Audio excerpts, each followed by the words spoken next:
One is Regeneron, which is That's the Big Pharma company? It doesn't make me feel any better. It's a large pharmaceutical company. All right, so you're gonna take 15 million Americans' genetic information and you're gonna sell it to somebody, and your message to us is today, trust us, it'll be fine. Maybe it's a Big Pharma company. Maybe we'll get lucky. Maybe they'll treat it right. I thought your privacy code, your privacy commitment said that consumers had a right not to have their information shared with anybody else without their consent. I mean, I've got your privacy statement right here. It says that without their consent, you can't share their information. You're about to sell it. Senator, that consent is, essentially for, not real. Not for research purposes, and what happens when a U.S. senator finally calls out big tech for what they really are? Data traffickers hiding behind privacy policies? This week, a Senate hearing revealed something unbelievable. 23andMe, the genetic testing company that millions trusted with their most personal information, may have just sold it all, including data from minors, to a pharmaceutical giant. Is this about science or about profit at the expense of your privacy? We're breaking it all down right now. Before we dive in, make sure to hit that like button, subscribe, and turn on notifications, because here we cut through the noise and get straight to what really matters for America's freedom and privacy. Thank you, Mr. Chair. Mr. Till Savage, if I could just start with you. So how many customers do you have approximately? Between 14 and 15 million customers. Between 14 and 15 million. I think you told Senator Britt just a minute ago that a goodly number of those are minors. Is that correct? What I said was I don't have the number of customers. You have the genetic data of a good many minors. Is that correct? We have genetic data for a particular number of minors, and I will be happy to provide. People under the age of 18. Is that correct? That is how I'm defining a minor. So they give your customers, I just want to make sure I understand your business model. Your customers give you their genetic information for you to run various tests on. Is that right?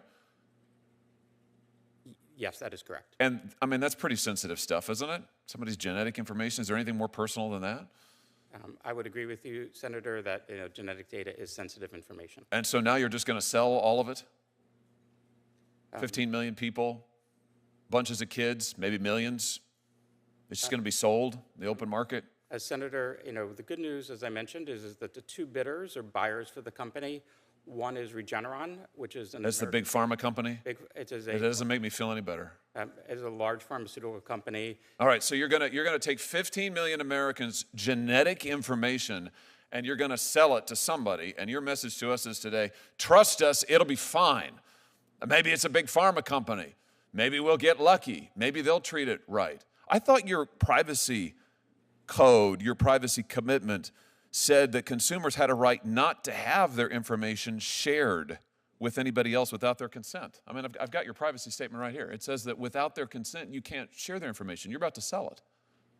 Senator, that consent is, essentially for, not real. Not for research purposes, and we are not selling it for research purposes. So when you tell the consumer, give us your personal information and we'll take money from you, and we won't give it to anybody without your consent, it's not real. It just means, maybe kind of depends on the day. Senator, I will say that our customers' data is their own. They have the right at all times to access that information. They can edit it. Well, sure they can, but you're about to sell it to who knows who. They can't control it. You said to Senator Moody that consumers have complete control of their data. Complete. How can they have complete control if you're about to sell it without their consent? Senator, they can delete that data anytime up until the sale and after. Oh, okay. They can delete the data.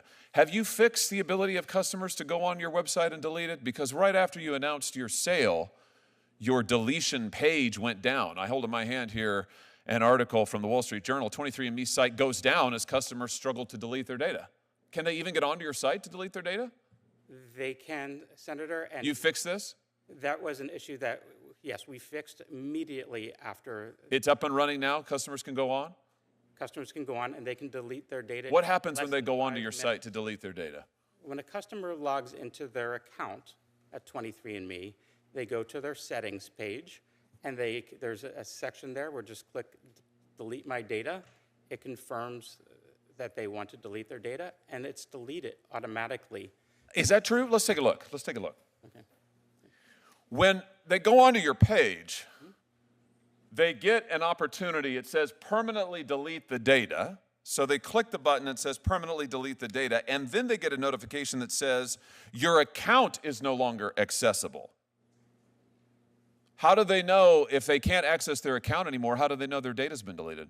Because we send them a notification that their information has been deleted. You send it once, and how long does that take?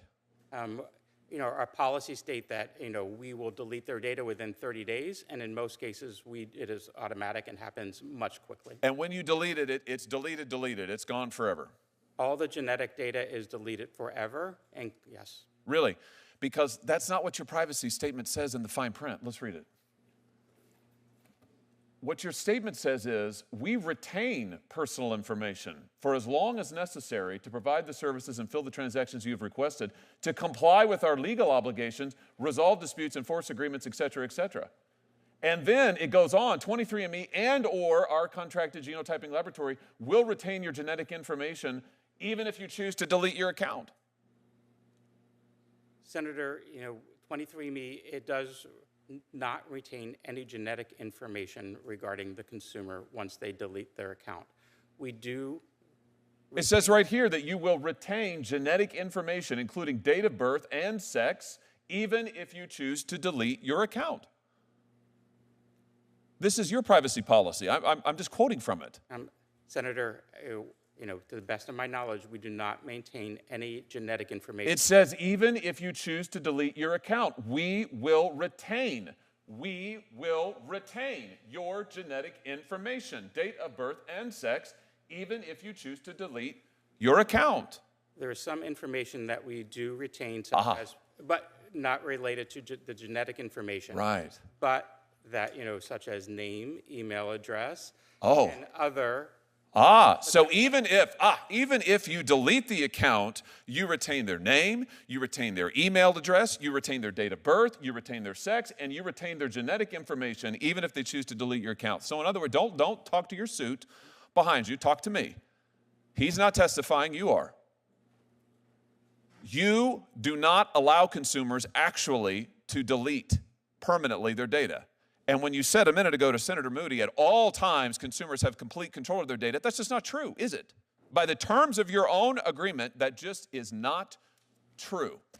Senator, with all due respect, all of the genetic data is deleted. We are only With all due respect, what you are telling me is in direct contravention to what your own policy states, even if you choose to delete your account. In fact, what you do is you allow your consumers to delete their account settings, but their data isn't deleted. You still have it. The laboratory still has it. You have their name. You have their date of birth. You have their sex. And now you're going to sell it. Here's my point. It's a pattern. Your consumers actually aren't in control of anything. You are. You control their data. You control their genetic information. Now you're about to sell it. You promise them, we won't ever sell it without your consent, but you're doing it. You promise them we'll allow you to delete it, but you don't. In fact, you've lied to them. Have you not? Senator, we have not. I assure you that we are deleting all of our customers who have requested No, you're it. not. You're not because your policies say they're not, and you're not deleting it because if you were, your company wouldn't be worth $300 million. No, don't read from what your guy behind you is shoveling talking points to you now. I don't want your talking points. I've read your policies. I've seen what they are, and I tell you what, it's amazing to me you're not getting your socks sewed off by your customers. I hope they will. I hope they will rush to the courthouse, even as we are here today, to sue you into oblivion for lying to them and taking their most personal, identifiable information and selling it for a profit and lying to them and to the American public. Quite frankly, Mr. Salsavage, what you're doing here has all kinds of implications, national security implications, all of it, but nothing is worse than taking the personal, identifiable information of American consumers and keeping it and lying to them about it while you make a huge profit off of it. It's unbelievable to me. It's absolutely unbelievable. This concludes our hearing. I want to thank each of the witnesses for taking the time to share your experience, your expertise, and your perspectives. Written questions can be submitted for the record until Wednesday, June 18th at 5 p.m. I'll ask the witnesses to answer and return questions to the committee within 2 weeks. The hearing's adjourned. Folks, this is exactly what we've been warning about for years. Big Tech and Big Pharma joining hands to profit off your DNA, your identity, your life story. In this hearing, Senator after senator tried to get a straight answer from 23andMe's CEO, Mr. Sil Savage, and what we heard was alarming. The senator started by asking a simple question. How many customers do you have? The answer, between 14 and 15 million. Then came the shocker. A good number of those are minors. Yes, kids. 23andMe has been collecting genetic data from millions of Americans, including children, and now they're selling the entire company and all that data to the highest bidder. And who's buying? Regeneron, a massive pharmaceutical corporation. The CEO tried to spin that like it was a good thing, but let's be honest, that doesn't make anyone feel safer. Since when did selling private DNA to Big Pharma sound like protecting privacy? The senator pulled out the company's own privacy policy, right there in black and white. It says customers have a right to not have their data shared without consent. Yet, what 23andMe is doing looks like the exact opposite. The CEO kept insisting, oh, they can delete their data anytime. But here's the truth. When users tried to delete their data, the deletion page went down. Even the Wall Street Journal confirmed customers couldn't remove their information after the sale was announced. And when they do manage to delete their data, guess what? 23andMe still keeps it. The fine print literally says they'll retain your name, date of birth, sex, and genetic information, even after account deletion. That means your DNA, your identity, still sitting on their servers, still owned by them, still potentially up for sale. The senator didn't hold back. He called it exactly what it is, a betrayal of American consumers. He said, and I quote, "It's amazing you're not getting your socks sewed off." And honestly, he's right. If any small business lied like this, they'd be shut down overnight. But because it's Silicon Valley, they hide behind lawyers and terms of service. This isn't just about one company, it's about a pattern. A pattern of big tech lying to us, manipulating us, and making billions off our trust. First, they tracked what we click online. Then they sold our location data. Now they want our DNA. If this isn't a national security issue, I don't know what is. So here's my take. Congress needs to stop sitting on its hands. We need real laws that protect Americans' data, not corporate loopholes. We need to hold these companies accountable when they lie under oath. Because today it's your DNA. Tomorrow it could be your medical history, your voting record, or your kids' biometric data.